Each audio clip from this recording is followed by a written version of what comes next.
Kittens have a hard time surviving without their mother. Whether you find a stray kitten in your neighborhood or your adult cat needs help raising her kittens, you have the power to ensure that kitten survives to adulthood.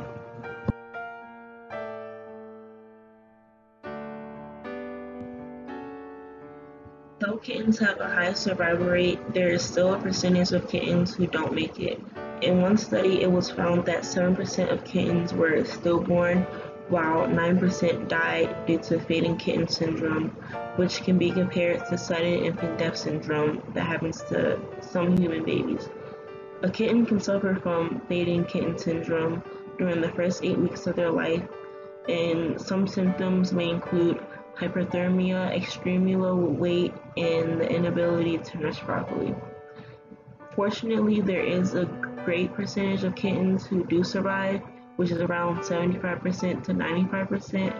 But for that small percentage of kittens who don't survive, sometimes their deaths can be prevented if they just had the proper care.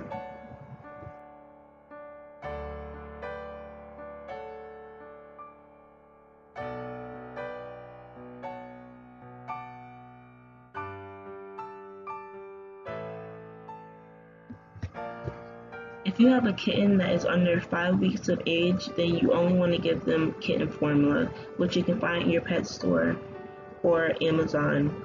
Like, you never want to give a kitten cow's milk or any other dairy product because a lot of cats are lactose intolerant. And base how much you feed your kitten based on how much they weigh, so you should probably buy a scale. And the best way to feed your kitten is through a bottle, which you can also find at your pet store. But if for some reason they won't take the bottle, then you can feed them using a syringe with a nipple attachment. But if you're going to use that way, then you should be very careful because it can pose as a choking risk for kittens because they don't have a gag reflex yet. And if you were to feed them too quickly, then they will just choke.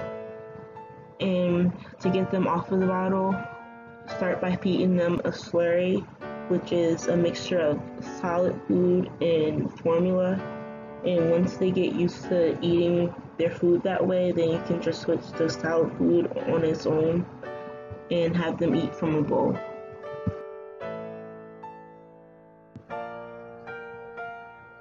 Once your kitten is about 3 weeks old, you can begin litter training them.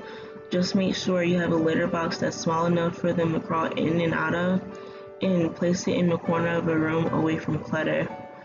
You can buy a litter that is unscented and doesn't have any clumping properties, so it won't be toxic to your kitten, just in case he consumes it.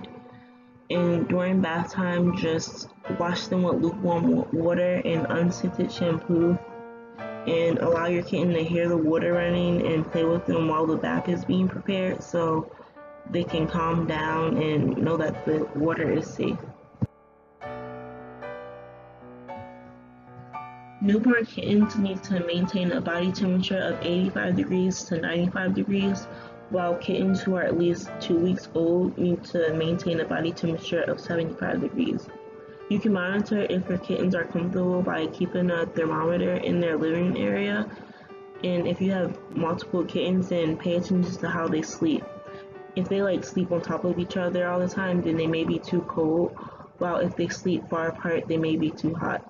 You can also keep them warm by using blankets, heating pads, and even thermal mats.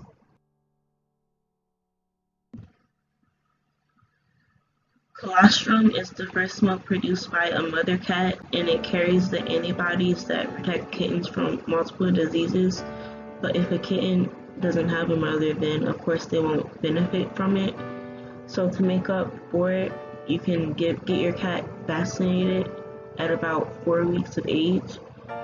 The first one you should get is FCRBP, which protects kittens against diseases that cause upper respiratory infections.